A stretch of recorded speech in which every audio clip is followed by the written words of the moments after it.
Thank you, Donnie. That was lovely. Hi, I'm Lorna Moore, one of your members of your Board of Trustees, calling to welcome you. Whomever you are, whomever you love, whether you carry joy or sorrow in your heart, you are welcome here. All people of goodwill are warmly invited to join us on the great journey of the mind, the heart, and the soul. We want to extend a special welcome to those of you who are visiting for the first time. We're so glad you're here and that you've chosen to worship with us this morning. We would like to get to know you better, so answer any questions you have, and about our congregation, about the church. If you're joining us online, we encourage you to fill out the visitor form linked in today's order of service. If you're visiting in person, we invite you to join us after the service for coffee and conversation in the community room at the back of the church here, just off the sanctuary. Once again, welcome to First Unitarian. And at this moment, please take a few minutes to talk to the people next to you.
Good morning, First Unitarian.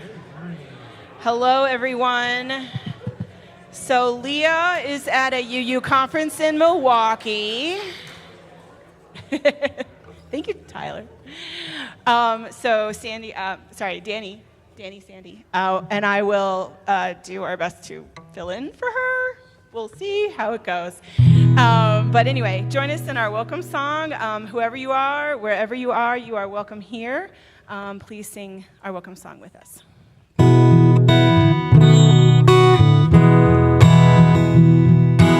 We are many, we are one. The light of the world is within you. Sacred and worthy is your soul. A place has been made for you. Good morning, First Unitarian. I got to tell you, I have gladness in my heart to be here with you today. And I have gladness in my heart to welcome my dear old friend, Reverend Lydia Ferrante-Roseberry. Please give her some love. Welcome back to our pulpit. So I want to just acknowledge that it's been yet another pretty hard week in the news. I'm not going to reiterate any of that stuff for you. I want to share something that is not in the news. So this morning, a couple blocks from where I live, on Sundays, they set up a farmer's market. And about 7 o'clock this morning, I was walking my dogs in our usual route, and we walked around where the farmer's market is. And there's dozens of people, and they're setting up tables and setting up tents, and they're helping each other out. It's clearly this is a community that works. And I had this memory of all the farmers markets and like mercados that I've seen, not just in this country, but in Central America and in South America and in Europe. And this is just something humans do, right? We bring our products of the earth to a market on a morning and provide them to our community, and we help each other out. And I just had this moment of just this feeling of great connection to all these people. Just think of all the farmers markets and mercados that are happening right this moment all across the world. And that reminded me of some words from Reverend Drew Patton that I was going to use to call us to worship this morning. If they ever ask you, which side are you on? Tell them plainly, I side with the people, with the precious ones, all the integral, the soft and the fierce, irreplaceable, the beloved, if only by God and trees, who were born, who breathe and survive. I say side with those who keep watch beneath the bright screaming arcs of bombs, with those who hide in dark doorways, who through the moonlight flee, with those who stay and fight, and with those who kept up all night, by hunger and grief and terror and rage, by desperate, unruly hope, who are good and green at the root, who are more than the worst they've ever done, who do their best to love and still pass on the hurt in themselves that they hate. But what when they take sides against each other? The people against even themselves. Then side with whatever is human in them, with what is fragile and feeling and flesh. Side with the truth of the stories. Side with the fact of our pain. Side with the defiant insistence on freedom. Side there again and again. Side there today and tomorrow. Side there the rest of your life. Side there together until we belong, each to every other. Say, if they ever ask you, which side are you on? Say, it doesn't work like that. Tell them you side with the people and abide where the people are at.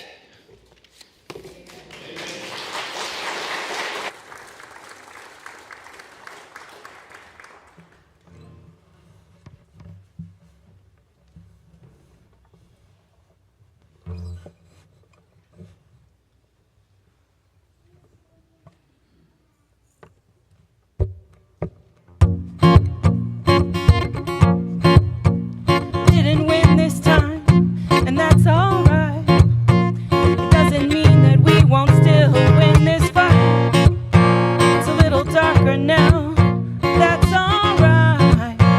Makes it easier to gather up the light.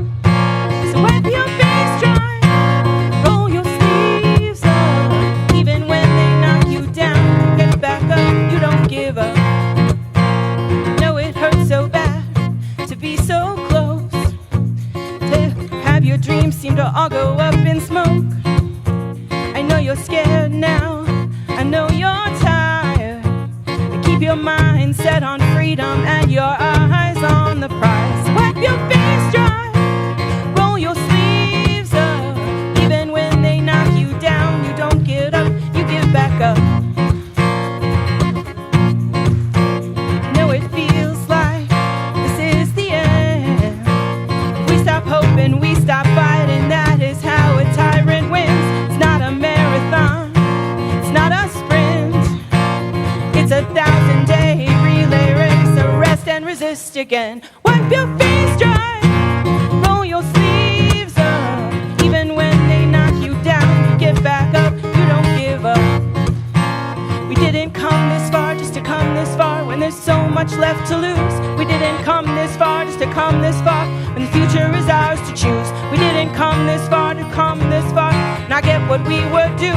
We didn't come this far just to come this far, so put on your marching shoes. So wipe your face dry, roll your sleeves up. Even when they knock you down, you get back up, you don't give up. Wipe your face dry, roll your sleeves up. Even when they knock you down, you don't give up, you get back up.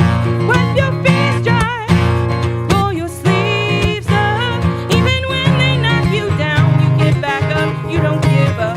Even when they knock you down, you get back up, you don't give up. Even when they knock you down, you don't give up.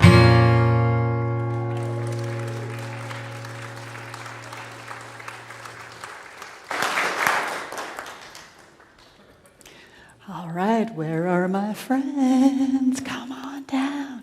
I see Zuzu, Sophie, Luca, come on down. We have a new friend that might be brave enough to join us. Come on down, friends. Oh, hello. So glad you're here.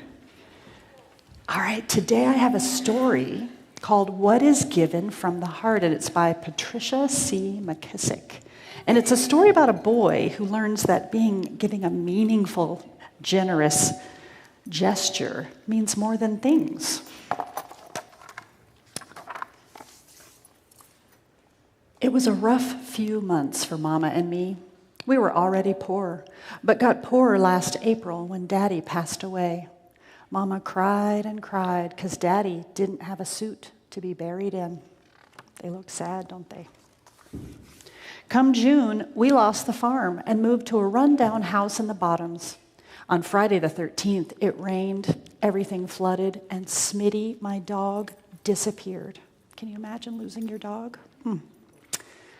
Misery loves company, Mama said, shaking her head while she swept out the water out the back door. Long as we have our health and strength, we are blessed, James Otis, Mama said, trying to sound brave. But things didn't get any better. We got an early snowfall in November, and Christmas was skimpy, but we made it through the new year. Look, they still had a Christmas tree. They were still able to give a gift to each other. One Sunday, Reverend Dennis made an announcement during services. Just as we always do, we'll be delivering love boxes to needy folk in our community, he said. Irene Temple and her little girl have lost everything in a fire. We must add them to our list. Next week, bring whatever you think might be useful to them. Remember, what is given from the heart reaches the heart. James Otis, we need to help out, Mama said on the cold walk home. I came back with, how we gonna do that, Mama? We ain't got nothing ourselves. Mama kept right on talking. Sister Bunch told me that the daughter's name is Sarah. She's 7, 2 years younger than you. You can find a little bit of something for her, don't you think? Remember what Reverend Dennis said? What is given from the heart reaches the heart. That night, I lay warm and toasty under one of Mama's quilts. Still, it made me tremble to think about a fire taking away what little we did have. What am I going to give Sarah to make up for all that she's lost? I wondered. Unable to come up with anything good, I pulled the covers over my head and drifted off to sleep. Come morning, I found Mama in the kitchen, busy sewing. I know if I had a fire, I would miss my apron, Mama explained. So I've decided to make Mrs. Temple one. But Mama, you're using your white tablecloth, the only nice thing you have. James Otis, I'm stitching with a loving heart. My hope is that the apron will give as much joy to Mrs. Temple as the tablecloth has given me. That was very kind of her, wasn't it? Mama's smile was a welcome sight. Then I remembered my book, Things That Roll. Mama paid 10 cents for it at the resale shop. I read it every night until I memorized each word. Then I drew pictures of all the stuff that rolled. Sarah might enjoy my book, I thought. But maybe she didn't like trucks and marbles and such. Still, it got me thinking. I gathered my crayons, my pencil, and some paper and got busy. What do you think he's going to do with paper, pencils, and crayons? Let's find out. On the Sunday before Valentine's Day, we went off to church. Along the way, Mama told me, as usual, the trustees will deliver the boxes to the homes of the needy, but Reverend Dennis has invited the Temples for them to receive theirs at church so they can meet the congregation. The church was full. Mama beamed as she carefully placed the apron in the box. When we presented the Temples with their love box, filled with all kinds of clothing, food, tools, and toys, Mrs. Temple was overcome with emotion. The congregation shouted, "Amen." Here, I said to Sarah, handing her my gift. I wrote it, drew the pictures, and put it together myself, just for you. He made her a book. Do you think she'll like it? Let's find out. Sarah managed a smile as she stared at the book I'd made. Then, real slow-like, she read from the cover, "From My Heart to Your Heart" by James Otis Petway. Seeing little Sarah smile made me happy too. I laughed out loud. Sarah pressed the book to her heart, closed her eyes, and whispered, "Thank you, James Otis. I will keep this book forever and ever." Do you think she liked it? I think so. Walking home, Mama held my hand. "The Temples looked so very grateful," she said. "I think we reached their hearts," I said. Suddenly, Mama stopped. "Look, there's something on our porch," she said. I rushed ahead, and there it was. A love box had been delivered to us. The church knew they needed help too. And our hearts rejoiced. Our hearts rejoiced. So even though he didn't have much to give, what did he do to share something special with little Sarah? What did he make? He made her a whole book full of his own drawings and a story that was so nice. Have you ever handmade a gift for anyone like Otis did in the story? Maybe. We do that here. We make cards for our gold and silver members around the holidays. And we made our own care kits that friends gave out to people experiencing homelessness here in Denver. So we do a lot of that kind of thing here at our church too. All right, so now, my friends, we are going to get sung out and go play upstairs. Are you ready? All right, vámonos.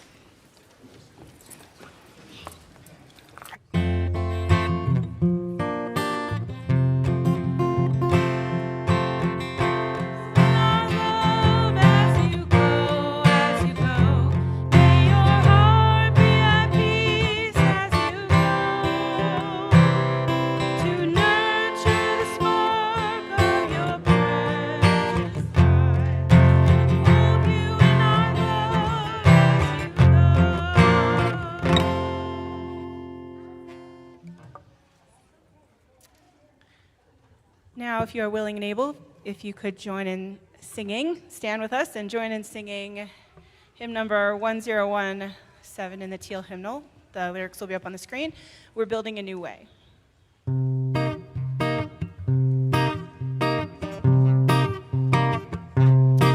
are building a new way. We are building a new way. We are building a new way, feeling stronger every day. We are building a new way.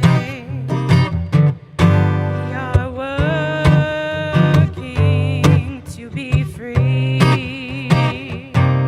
We are working to be free. We are working to be free. Hate and greed and jealousy. We are working to be free. We can feed our every need. We can feed our every need. We can feed our every need. Start with love, that is the seed. We can feed our every need. Peace and freedom is our cry. Peace and freedom is our cry. Peace and freedom is our cry. Without these, our world will die. Peace and freedom is our cry.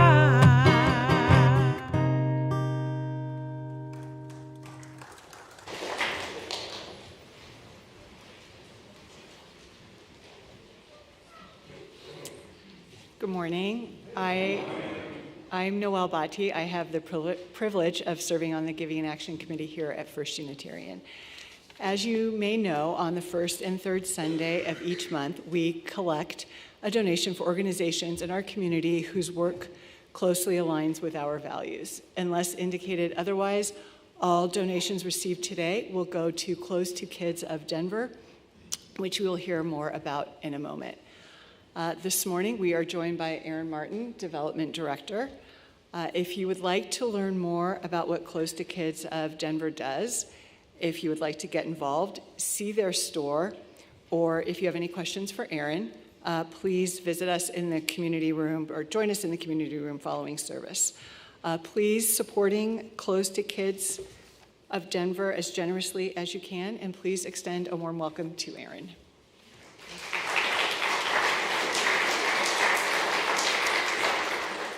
Thanks so much, Noelle, and thanks for letting me be here today. This is such a joyful space, and my husband's here with me, and you're all so warm, and I can feel the energy, and I'm just so grateful. So, again, my name is Erin Martin, and I am the Development Director at Close to Kids of Denver.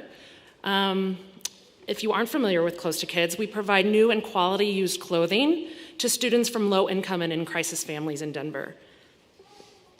Approximately 11 counties, but anyone that comes our way, we will honor their wish. And it's free of charge.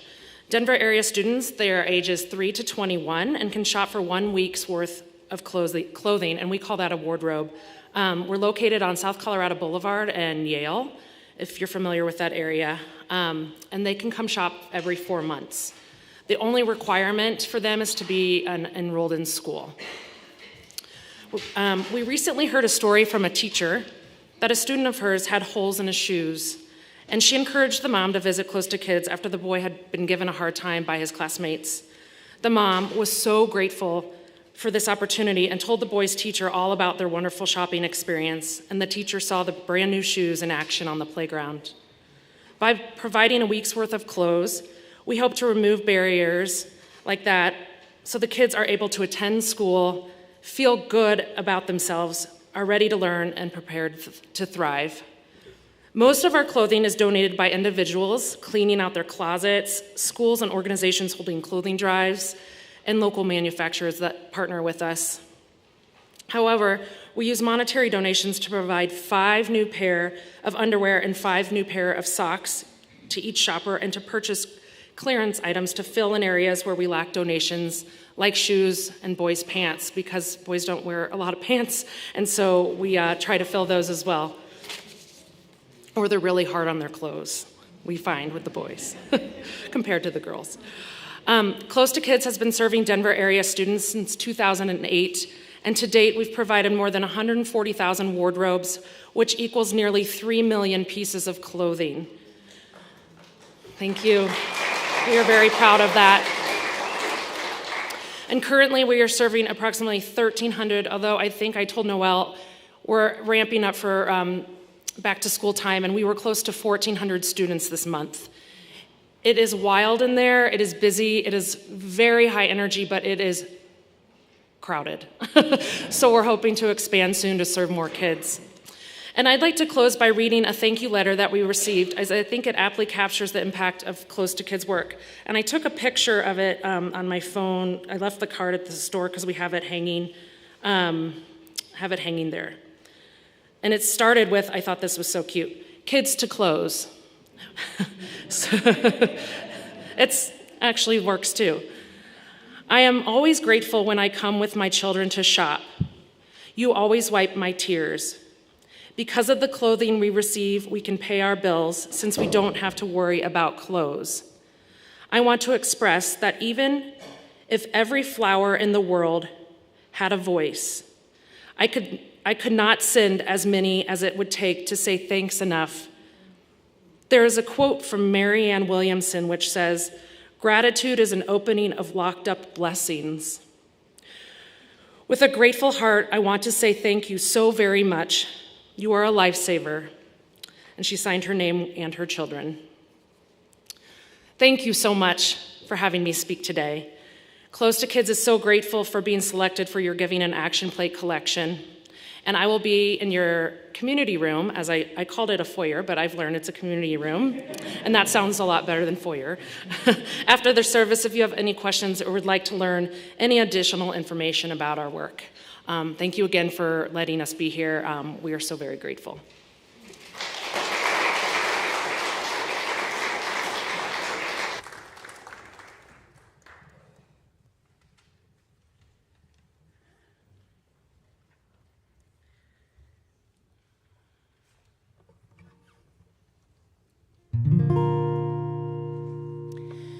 Pick your son, pick your daughter, pick your long estranged father, pick your mother and her brother and your sister too.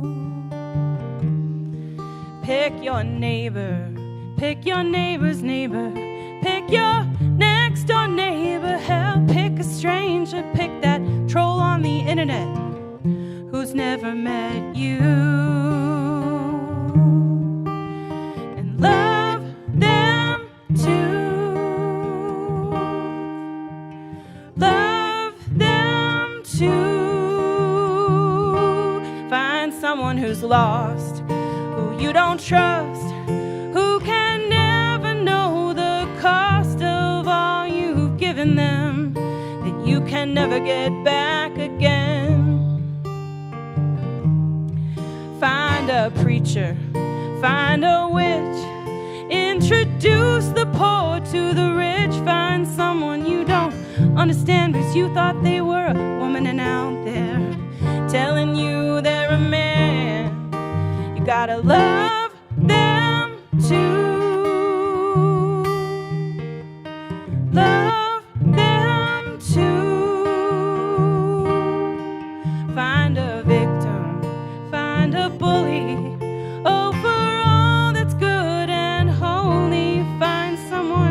You didn't see fit to shine your shoes.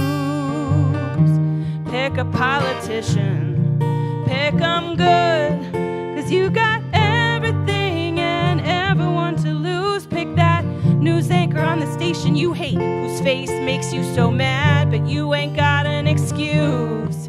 You gotta love them too. Yeah, you gotta love them too. Love them too. Yeah, you gotta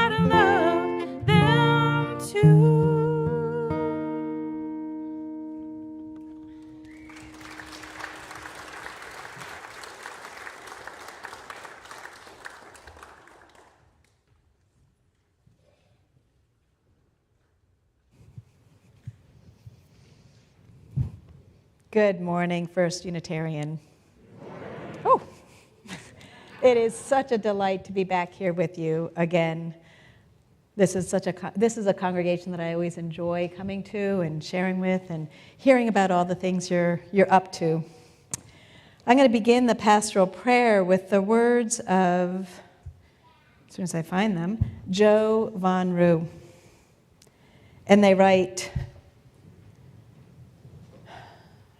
Spirit of life and love, God of many names and yet none at all, our hearts are stretched thin. We see and hear the devaluing of people of color, of those with disabilities, of women, of immigrants. This list, incomplete as it is exhausting. And yet, we hold fast because we carry hope in our hearts. Hope that together we can dismantle the systems of oppression. Hope that the collective of American humanity will look at one another and say, this has got to change. However thin our resilience may be wearing, we do not give up or give in. We look around and see our friends and neighbors carrying signs, moving and marching together because we must not give up. We join thousands of people in the streets. We move for justice. We live for peace. We will not rest until we are heard. We will not rest until equity is more real all around us. Spirit of life, we look within our own hearts to the burning coal that is the center of our being, the place where our hope for the world lives, the place where our faith in humanity resides. And there we find the strength and courage to continue moving forward, however muddy and rough the path may be.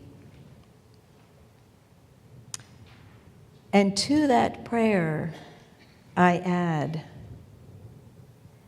that in the midst of the brokenness that we experience out there in the world, each of us has our own struggles, our own challenges, our own heartbreaks. And I invite us to pay attention to our own needs for rest. We don't have to be on the front lines all the time if we trust that there are others along with us. I invite us to learn how to lean in and ask for the nurturance we need when we need it, for that is not a sign of weakness, but a recognition of the reality of our interdependence. May you know, dear people of First Unitarian, that you are not alone, that the spirit of love, however you may name it or encounter it, that spirit is ever present, available, and abiding. In these troubling times, may we understand both our strength and our need for nurturance as a part of the gift of being alive. May it be so.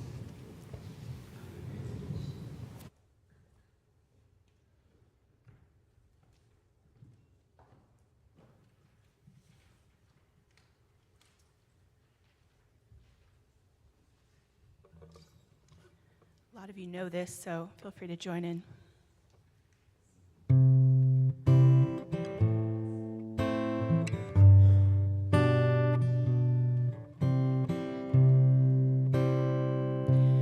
I am open and I am willing, for to be hopeless would seem so strange.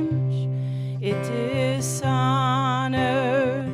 those who go before us. So lift me up to the light of change.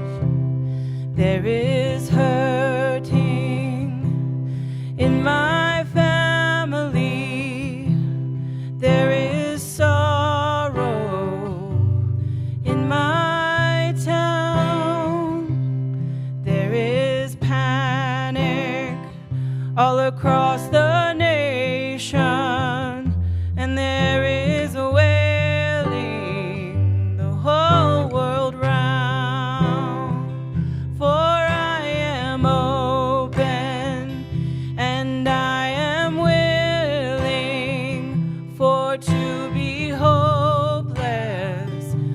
would seem so strange. It dishonors those who go before us. So lift me up to the light of change. May the children see more clearly, and may the elders be more wise. May the winds of change caress us, even though they burn our eyes. For I am open and I am willing, for to be hopeless would seem so strange. It dishonors those who go before us. So lift me up to the light of change. Give me a mighty oak to hold my confusion. Give me a desert to hold my fear. Give me a sunset to hold my wonder. And give me an ocean to hold my tears. For I am open and I am willing, for to be hopeless would seem so strange. It dishonors those who go before us. So lift me up to the light of change.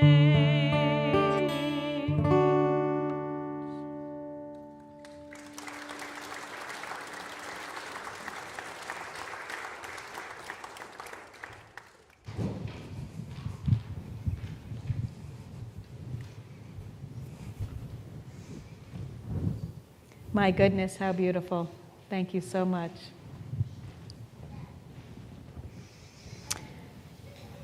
Last January, I answered the call for faith leaders to come to Minneapolis to witness and raise our moral voices against the ICE surge in that city. The call came from a group called MARCH, which stands for Multi-Faith Anti-Racism Change and Healing. It's an informal network described as multi-faith, pro-queer, people of faith, conscience, religion, and spiritual practice, committed to racial justice, indigenous sovereignty, and collective liberation. I know, right? Wow. And as you might imagine, there are many Unitarian Universalists in their leadership. Their work started together in the Minnesota marriage equality fight of 2012. And then they moved to Black Lives Matter, and then Standing Rock and Line 3, and then the Minneapolis uprising following the murder of George Floyd. And now it's culminating in this year's ICE operation. Each step of the way, they gathered people. They gathered beloveds, people who had the same desires, the same vision for a world without oppression. And I will say in creating a coalition, in creating any coalition, they left behind the places they might not agree and laser focused on the places they could. The idea to have this national call for faith leaders, it was coincided with the January 23rd ICE Out rally, and that idea was hatched 10 days before the rally. 10 days. Organizers there had hoped for maybe 100 faith leaders to be able to answer the call, and 400 of us showed up. Venues needed to be changed. Churches that had stepped up to feed us needed to redouble, quadruple their efforts. More buses needed to be rented. You can imagine what this was like. My experience in Minnesota was simultaneously deeply troubling and incredibly inspiring. Although I didn't directly see any ICE activity during my few days there, it was clearly a city under siege. The anxiety was palpable. Organizers and presenters were clearly exhausted as they shared their stories and trained us in strategic nonviolent action. And they were raw and able to share with us that level of exhaustion and share their vulnerability so we could be with them together and support them. And their message was clear. Thank you for coming. We are so buoyed up by your support. Learn what you can and take it back, because your city, your state, could be next. Every Uber driver, every clerk, every waitress, every organizer had a story to tell. Neighbors, other drivers and coworkers, friends, taken in a matter of seconds by multiple masked ICE agents descending upon them, leaving their abandoned cars in the streets, their stores vacant, their children to come home to an empty house. Thousands of people were taken during that one surge, that period of surge in that one city. Alex Preddy was killed on January 24th, the day after the ICE Out rally. The learnings were rich and numerous and like nothing I'd experienced in my years of community organizing, my decades actually. Some of the key takeaways. Amidst the exhaustion, there permeated an attitude of grace and gratitude centered in love. And the organizing was deeply relational, block by block, that began with caring for people's basic needs. There was very good analysis of power structures, strategies that connected individuals to community partners, and an analysis, most importantly, that acknowledged the intersectionality of oppressions and also focused enough to be effective on what was needed in that moment. And finally, it was creative and fun. Grace and gratitude. We were welcomed with unimaginable hospitality and warmth. Imagine this, there's 400 of us, we're in a meeting all morning, learning. We walk out into the lobby, and there are tables stacked, overflowing with coats, hats, socks, warmers for those of us who are unaccustomed or unprepared for the sub-zero weather in Minneapolis. And it was brutal. The cold was absolutely brutal. And the generosity brought tears to my eyes. Block by block organizing. On the first day, I chose to get on a bus to a neighborhood that had seen a lot of ICE activity. As we entered the buses, I heard one of our organizers say, "I'll go text the neighborhood captain to let them know we are coming." Neighborhood captain. Wow. Wouldn't that be fabulous? I've been an Alinsky-style I started Alinsky-style community organizing in the 1990s in San Francisco, and I've been engaged in numerous grassroots movements since that time, and I've never witnessed such a tightly woven neighborhood response. Block by block, people stood vigil for one another. Everybody had a whistle, so if you saw ICE activity, you blew your whistle and people came. But you have to imagine how tightly organized you have to be able to hear the whistles. I mean, it has to be really tight, and it was.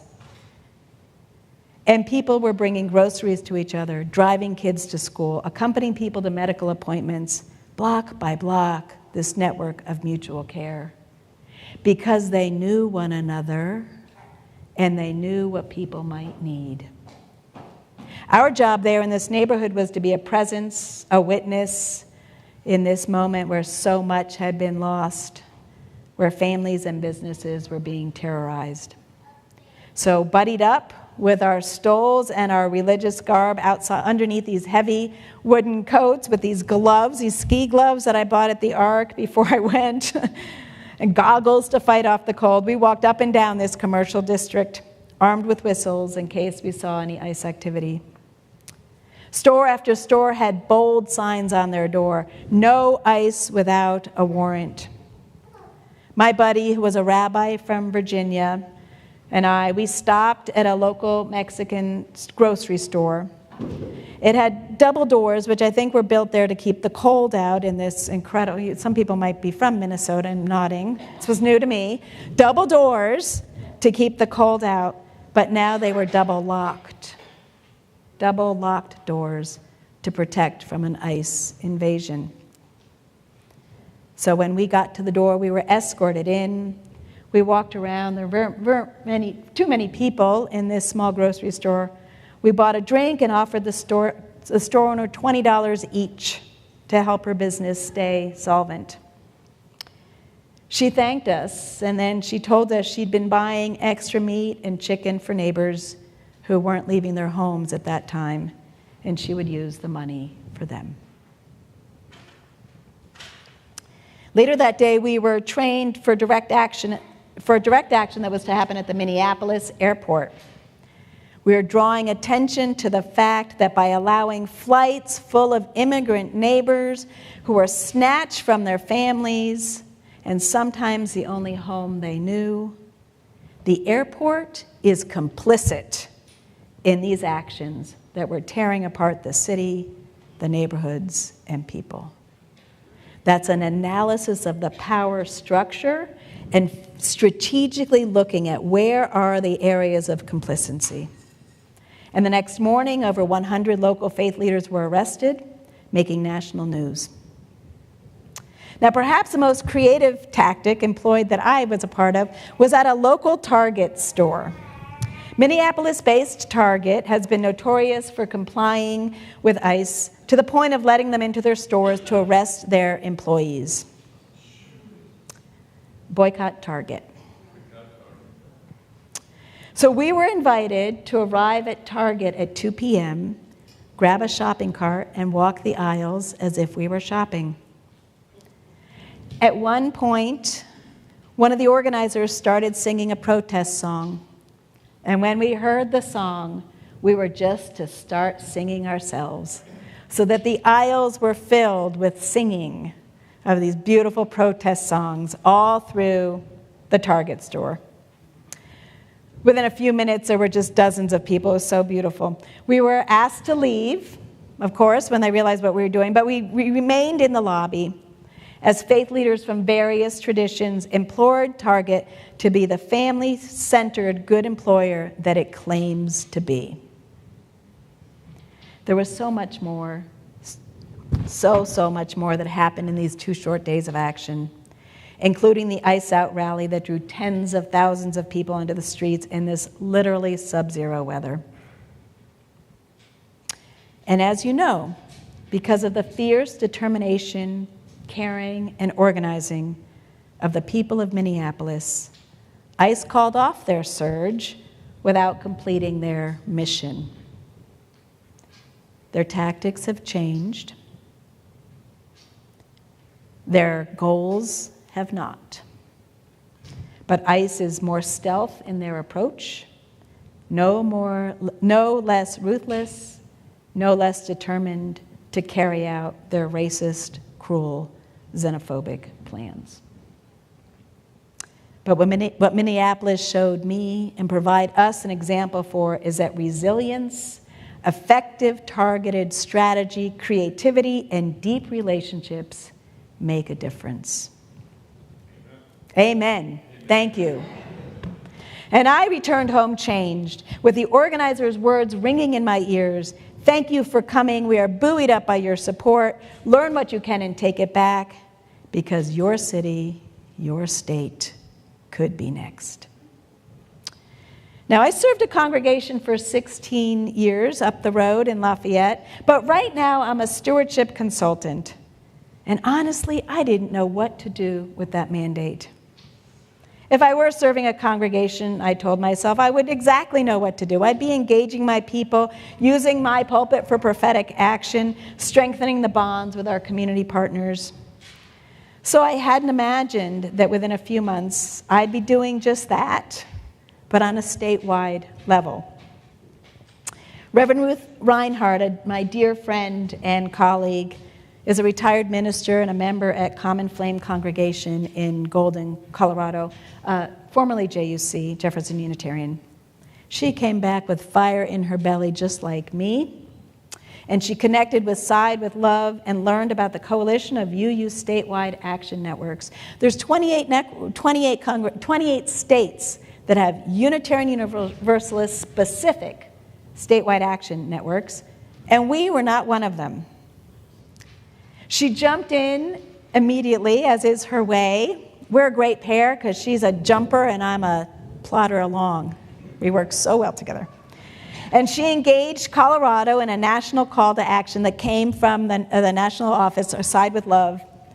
It was a phone blitz to 3 key Democrats: Senate Minority Leader Chuck Schumer, Maine Democratic Representative, who is politically moderate, Jared Golden, and House Minority Leader Hakeem Jeffries. The targeted action was to urge them to say no on a Department of Homeland Security's funding bill. The idea, and they did it, was to have 95 straight hours of calls to these representatives 3 minutes apart. 3 minutes apart. Ruth got 3 congregations here in Colorado involved and found an organizer in each one. So it was Boulder Valley UU Fellowship, Common Flame, and Columbine UU. There was an organizer in each congregation. They had a sign-up sheet. They got it out there, and boom. And what a difference to make those calls when you can see everybody else making calls, and you feel like you are part of a movement of people you know and don't know and love, doing this targeted action together. So different than getting the email and going, I don't know, do I have time to call my rep right now? Which is what I often do. So different to be able to amplify our voices that way and to be working together with people, knowing that we are doing it together. So that bill did not get funded. And Representative Golden, who had voted in favor of that so-called big, beautiful bill, voted against the appropriation bills for the Department of Homeland Security's. And the only way the Republicans got the DHS funded was through a highly immoral reconciliation process, which does not include a vote by Congress. I love that concept. So Ruth then invited me into a conversation about developing a statewide action network in Colorado. What we see in the Colorado UU landscape is lots of deeply committed individuals. And oh my God, here at First Unitarian, there's a huge mailing list for your Democracy in Action group, and Paul Rader is like, gets the word out, and that is so fabulous. We see congregations, yes, let's give a shout out to Paul and the Democracy in Action team. And the whole team who's working with him. We see congregations with active and sometimes burned out social action committees, wondering if they are being effective. And we see a lack of coordination between our congregations around issues of human dignity and care for the earth that matters so much for us.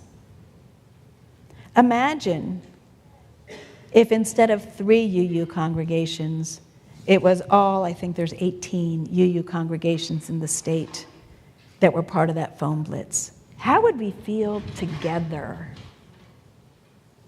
Imagine if instead of us showing up at the No Kings rally or to a lobby day, we were showing up together, not as individuals with our individual values, but together, corporate values, bringing that out in the public square.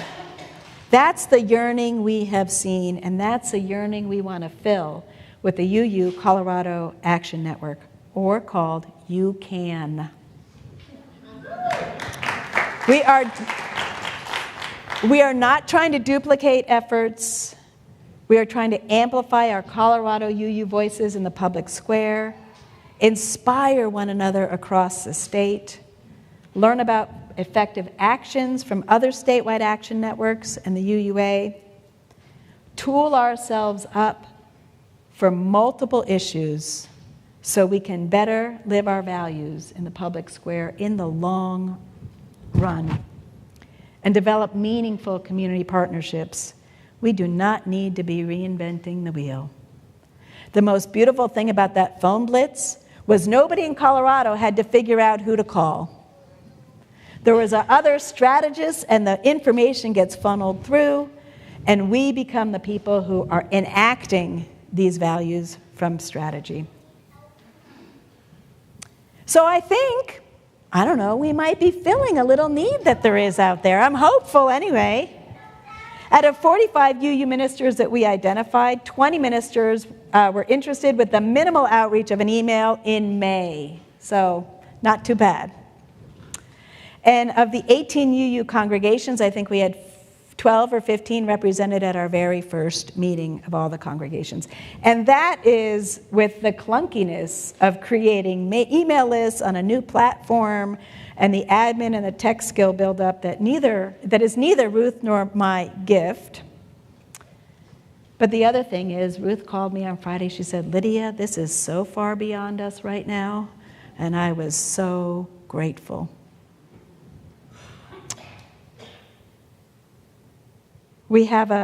So by our second gathering, we'd already secured some funding and had a fiscal sponsor, the UU Congregation of Durango, ensuring that our focus is really statewide, engaging more than just the Front Range UUs.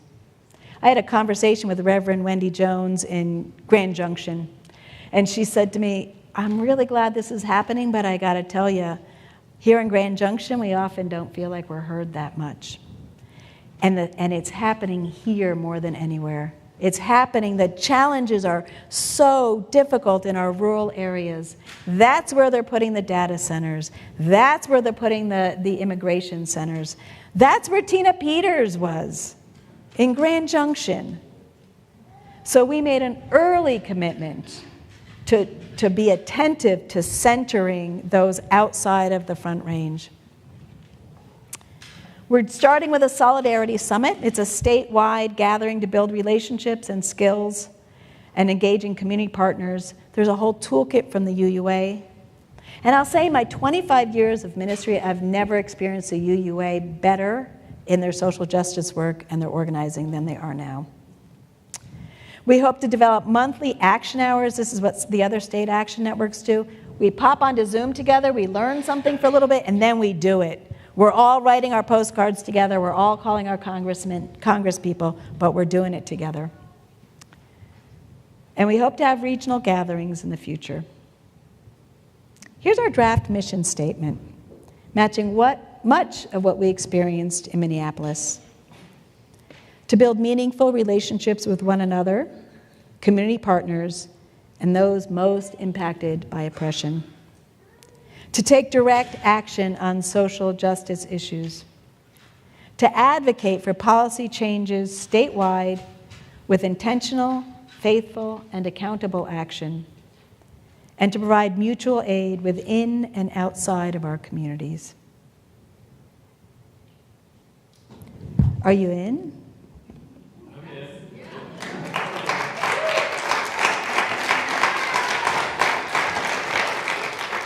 I ask because we need you. I ask because there has never been a more important moment for us as Unitarian Universalists to bring our voice into the public square. We are fighting Christian nationalism at the national level. We are fighting it at the local and the state level as well.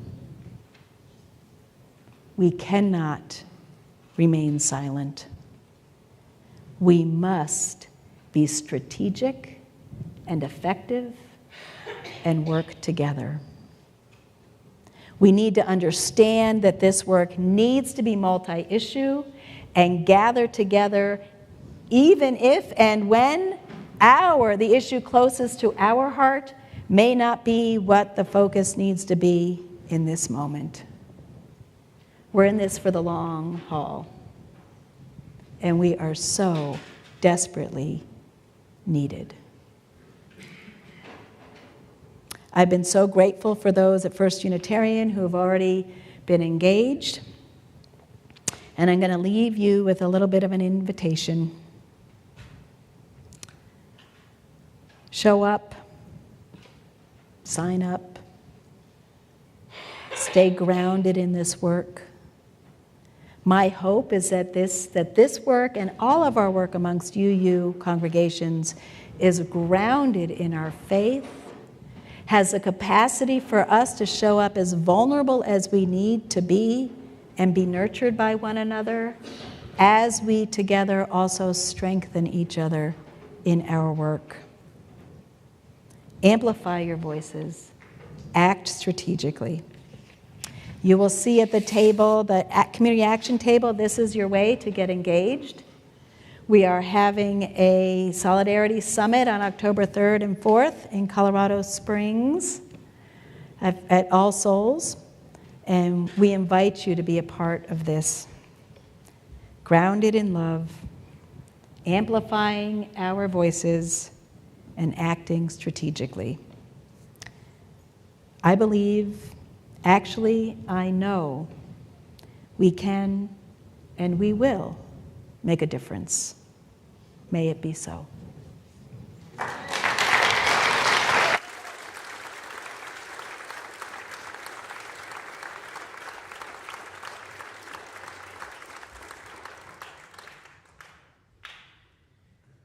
Wow. All right. I'd ask if you would rise, if you're willing and able, and join me in singing this hymn, Keep On Moving Forward. I know you know it. I know you love it. Sing it out.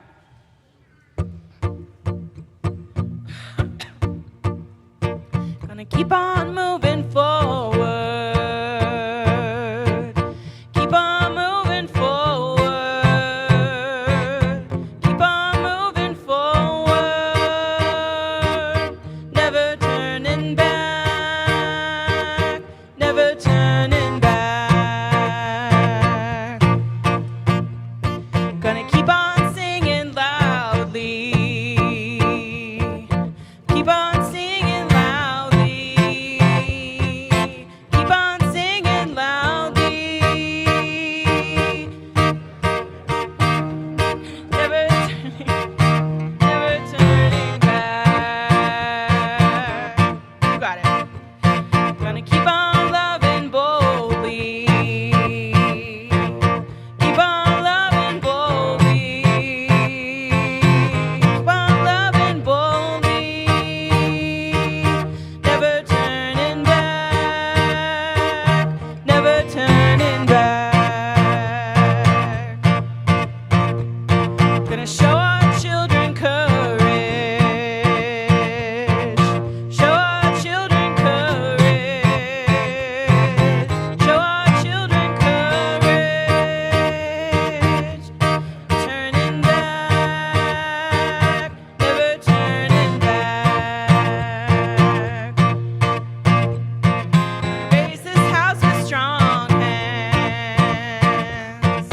Raise this house with strong hands. Raise this house with strong hands. Never turning back. Never turning back. Keep on moving forward. Keep on moving forward. Keep on moving forward. Never turning back. Never turning back.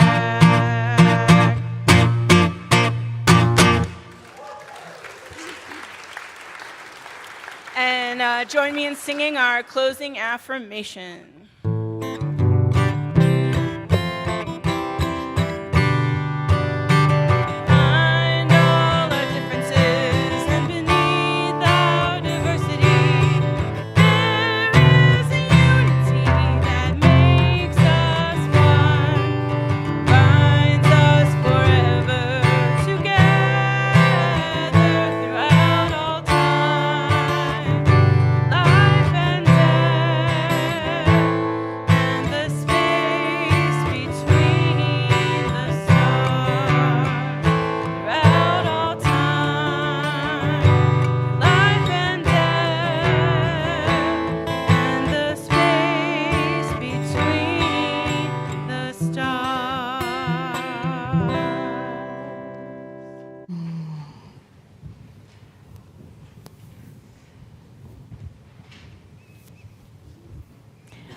would you be comfortable holding hands or reaching out to those next to you?